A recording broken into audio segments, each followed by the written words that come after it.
New details this morning. Police say this man intentionally set this massive fire that destroyed a historic Southside building earlier this year. And right now, Channel 11's Alyssa Raymond is live where that building once stood. Alyssa, police say this guy actually lived at that building. Yes, they say he lived in one of the apartments that was above the Southside Chamber of Commerce's Welcome Center. I mean, this beautiful 150-year-old building stood right here, and now all that's left is this empty lot after that fire ripped through there and destroyed the building back in February. Take a look at your screen now. This is 25-year-old Christian Ross. He faces more than a dozen criminal charges in connection with the fire, including several counts of arson, endangering people, and property.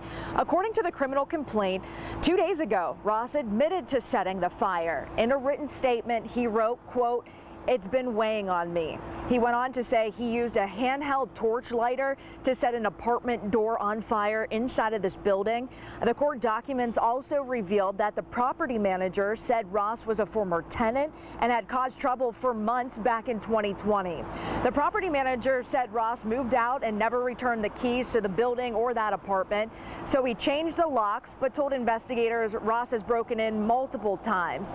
Just prior to the fire, the property manager did say he allowed Ross to come back into the building to get some of his things.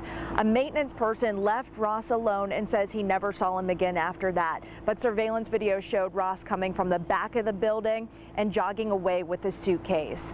Ross is currently in the Allegheny County Jail, and we also just found out that this confession that he wrote, he actually wrote it while in jail on unrelated charges.